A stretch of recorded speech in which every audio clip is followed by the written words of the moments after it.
नमस्कार भक्तों, स्वागत है आपका डिवाइन टेल्स में। यहाँ हम केवल कथाएं नहीं सुनाते, यहाँ हम धर्म, कर्म और आत्मा के गूढ़ रहस्यों को समझते हैं। ये चैनल समर्पित है श्री राम की मर्यादा को, श्री कृष्ण के प्रेम को, हनुमान जी की निस्वार्थ भक्ति को और पुराणों की उस शिक्षा को जो जीवन को सही दिशा देती है। इन कथाओं का उद्देश्य डर दिखाना नहीं, बल्कि बोध कराना है कि ईश्वर हर क्षण हमारे साथ है। आइए आज की कथा की ओर बढ़ते हैं। भगवान शिव को महायोगी कहा जाता है। वे केवल देवों के देव ही नहीं, बल्कि मन और चेतना के सबसे महान गुरु भी माने जाते हैं। उनका स्वरूप हमें एक बहुत गहरा संदेश देता है। वे हिमालय की ऊंचाइयों पर भी विराजते हैं और शमशान की नीरवता में भी समाधि लगाते हैं। चारों ओर भस्म, सन्नाटा और मृत्यु का वातावरण होने के बाद भी उनका मन बिल्कुल शांत, स्थिर और पवित्र रहता है। न कोई भय उन्हें विचलित करता है, न कोई आकर्षण उन्हें बांध पाता है। यही कारण है कि उन्हें महायोगी, योगेश्वर और अंतर्यामी चेतना के स्वामी कहा जाता है। लेकिन यहाँ एक प्रश्न हर साधारण मनुष्य के मन में उठता है। जब स्वयं महादेव जैसा मन बनाना इतना कठिन है, जब हमारे चारों ओर इतनी भागदौड़, तनाव, आकर्षण और विचलित करने वाले दृश्य मौजूद हैं, जब हमारे मन में बिना बुलाए बार बार नकारात्मक, अशांत या कभी कभी गंदे विचार आ जाते हैं, तो क्या हमारे लिए भी मन को शांत और पवित्र बनाना संभव है? क्या केवल संत महात्मा ही अपने मन को नियंत्रित कर सकते हैं? क्या एक सामान्य मनुष्य जो रोजमर्रा के संघर्षों में जी रहा है, वह भी अपने मन को शिव जैसा शांत बना सकता है? शास्त्र कहते हैं, हर मनुष्य के भीतर वही चेतना है जो महादेव के भीतर है। अंतर केवल इतना है कि शिव ने उस चेतना को पहचान लिया और हम अभी भी अपने विचारों के शोर में उलझे हुए हैं। महादेव का जीवन हमें यह नहीं सिखाता कि जीवन में समस्याएं नहीं आएंगी, बल्कि वे ये सिखाते हैं कि समस्याओं, नकारात्मकता और विचलित करने वाले विचारों के बीच रहते हुए भी मन को कैसे स्थिर रखा जाए। शमशान में बैठकर समाधि लगाना केवल एक प्रतीक है। ये बताता है कि जिसने अपने मन को जीत लिया, उसे बाहर की परिस्थितियां कभी विचलित नहीं कर सकती। आज की इस कथा जैसी सीख में हम भगवान शिव की उसी गहरी शिक्षा को समझेंगे। हम जानेंगे कि मन में बार बार नकारात्मक या गंदे विचार क्यों आते हैं, उनसे डरना क्यों नहीं चाहिए, और सबसे महत्वपूर्ण, कैसे एक साधारण मनुष्य भी छोटे छोटे अभ्यासों के द्वारा अपने मन को धीरे धीरे शिव जैसा शांत, स्थिर और पवित्र बना सकता है। क्योंकि जब मन बदलता है, तभी जीवन बदलता है, और जिस दिन मन शिव से जुड़ जाता है, उसी दिन भीतर लिखा हुआ भाग्य भी बदलने लगता है। लेकिन मन को शांत बनाने से पहले हमें ये समझना होगा कि आखिर ये विचार आते क्यों हैं। शास्त्रों में मन को बहुत सूक्ष्म और प्रभावशाली शक्ति बताया गया है। ये कहा गया है कि मन अपने आप विचार नहीं बनाता, बल्कि जो कुछ वह बार बार देखता, सुनता और जिस वातावरण में रहता है, उन्हीं चीजों से उसके भीतर विचारों का निर्माण होता है। सबसे पहले बात करें जो हम देखते हैं। आज के समय में हमारी आंखों के सामने दिन भर मोबाइल, सोशल मीडिया, फिल्में, समाचार और अनेक प्रकार के दृश्य आते रहते हैं। इनमें से कई दृश्य ऐसे होते हैं जो मन को अशांत, उत्तेजित या नकारात्मक बना देते हैं। भले ही हम उन्हें कुछ सेकंड के लिए ही क्यों न देखें, पर मन उन छवियों को अपने अंदर कहीं न कहीं संचित कर लेता है। समय बीतने के बाद वही संचित छवियां अचानक विचार बनकर सामने आने लगती हैं, और तब हमें लगता है कि ये विचार अचानक क्यों आ रहे हैं। दूसरी बात है जो हम सुनते हैं। अगर दिन भर हमारे कानों में शिकायतें, झगड़े, डराने वाली खबरें, नकारात्मक बातें या अशांत संगीत भरता रहेगा, तो मन भी धीरे धीरे उसी प्रकार की तरंगे पैदा करने लगेगा। जैसे शांत भजन सुनने से मन अपने आप शांत होने लगता है, वैसे ही नकारात्मक बातें सुनने से मन अनजाने में भारी और अशांत हो जाता है। मन एक रिकॉर्डिंग मशीन की तरह है, जो कुछ वह बार बार सुनता है, वही भीतर दोहराने लगता है। तीसरी और बहुत महत्वपूर्ण बात है जिन लोगों के साथ हम रहते हैं। मनुष्य जिस संगति में रहता है, धीरे धीरे उसका मन उसी के रंग में रंगने लगता है। अगर आसपास का वातावरण क्रोध, तनाव, आलोचना और अशांति से भरा है तो मन चाहे न चाहे उसी दिशा में विचार बनाने लगता है। और अगर संगति सकारात्मक, शांत और आध्यात्मिक हो तो बिना किसी प्रयास के मन भी हल्का और सकारात्मक बनने लगता है। इसलिए जब कभी मन में नकारात्मक या गंदे विचार आए तो सबसे पहले खुद को दोष देना बंद कर देना चाहिए, क्योंकि ऐसे विचार आना ये साबित नहीं करता कि व्यक्ति बुरा है, बल्कि यह केवल इस बात का संकेत है कि मन के अंदर कभी न कभी कुछ ऐसी छवियां और प्रभाव जमा हो गए हैं जो समय समय पर विचार बनकर सामने आ रहे हैं। जिस तरह किसी कमरे में वर्षों से जमा धूल एक दिन में साफ नहीं होती, उसी तरह मन में जमा पुराने प्रभाव भी धीरे धीरे ही समाप्त होते हैं। लेकिन अच्छी बात यह है कि जैसे जैसे हम अपने देखने, सुनने और संगति को थोड़ा थोड़ा शुद्ध करने लगते हैं, वैसे वैसे मन में उठने वाले विचार भी अपने आप बदलने लगते हैं। अब जब हमें ये समझ आ गया कि विचार क्यों आते हैं, तो आइए जानते हैं वो सबसे बड़ी गलती जो अधिकतर लोग करते हैं। भगवान शिव के गले में विष होना केवल एक पौराणिक घटना ही नहीं है, बल्कि यह जीवन का बहुत गहरा आध्यात्मिक संकेत भी है। समुद्र मंथन के समय जब भयंकर विष निकला और पूरी सृष्टि संकट में पड़ गई, तब महादेव ने उस विष को अपने कंठ में धारण कर लिया। उन्होंने उसे निगला भी नहीं और बाहर भी नहीं फैलने दिया। यही कारण है कि उनका नाम नीलकंठ पड़ा।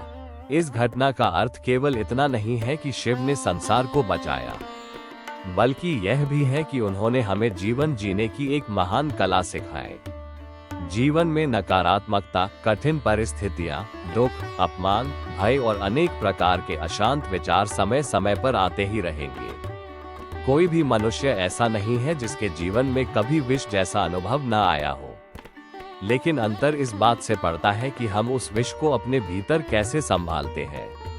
कुछ लोग नकारात्मक विचारों को मन में दबाने की कोशिश करते हैं। वे सोचते हैं कि मुझे ऐसा नहीं सोचना चाहिए और उस विचार को जबरदस्ती हटाने का प्रयास करते हैं। पर जितना हम किसी विचार को दबाते हैं, वह उतनी ही ताकत से वापस लौट आता है। कुछ लोग इसके विपरीत उन विचारों के साथ बहने लगते हैं और धीरे धीरे वही विचार उनके स्वभाव और व्यवहार का हिस्सा बन जाते हैं। शिव हमें तीसरा मार्ग सिखाते हैं, साक्षी भाव का मार्ग। अर्थात विचार आए तो उन्हें न दबाओ, न उन्हें अपने ऊपर हावी होने दो।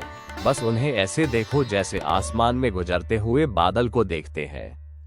बादल कुछ समय के लिए आते हैं और फिर अपने आप चले जाते हैं। उसी प्रकार विचार भी स्थायी नहीं होते। जब हम विचारों को पकड़ना बंद कर देते हैं और केवल उन्हें आते जाते देखते हैं, तब धीरे धीरे उनका प्रभाव कमजोर होने लगता है। मन समझने लगता है कि हर विचार को महत्व देना आवश्यक नहीं है। यही अभ्यास धीरे धीरे मन को स्थिर बनाता है और वही स्थिरता हमें शिव के निकट ले जाती है। इसलिए शिव का नीलकंठ स्वरूप हमें ये याद दिलाता है कि जीवन में विष आना असामान्य नहीं है, पर जिसने उस विष को संभालना सीख लिया, जिसने नकारात्मकता को अपने मन की शांति पर हावी नहीं होने दिया, वही वास्तव में भीतर से शक्तिशाली और शांत बन जाता है। लेकिन केवल समझ लेना ही पर्याप्त नहीं है। अब प्रश्न है कि इसे अपने जीवन में उतारे कैसे। शिव पुराण और अनेक योग ग्रंथों में ओम नमः शिवाय मंत्र को अत्यंत सरल परंतु अत्यंत प्रभावशाली बताया गया है। इसे केवल एक शब्दों का समूह नहीं माना गया, बल्कि ऐसी ध्वनि शक्ति माना गया है जो मन की गहराइयों तक पहुंचकर उसे धीरे धीरे शुद्ध और शांत करती है। जब मन में कोई गलत, परेशान करने वाला या अशांत विचार आता है, तब सामान्यतः हमारा ध्यान उसी विचार में उलझ जाता है। जितना हम उसे हटाने की कोशिश करते हैं, वो उतना ही बार बार लौट कर आता है। लेकिन जब उसी क्षण हम अपने ध्यान को धीरे धीरे मंत्र की ओर मोड़ देते हैं, तो मन को एक नया सहारा मिल जाता है। विचार से लड़ने की आवश्यकता नहीं पड़ती, ध्यान अपने आप दिशा बदलने लगता है। इस अभ्यास को बहुत सरल तरीके से किया जा सकता है। जैसे ही मन में अशांति महसूस हो, कुछ क्षण के लिए अपनी सांसों पर ध्यान लाओ। धीरे धीरे गहरी सांस लो, फिर उतनी ही शांति से छोड़ो। 2-3 बार ऐसा करने से मन की गति थोड़ी धीमी होने लगती है।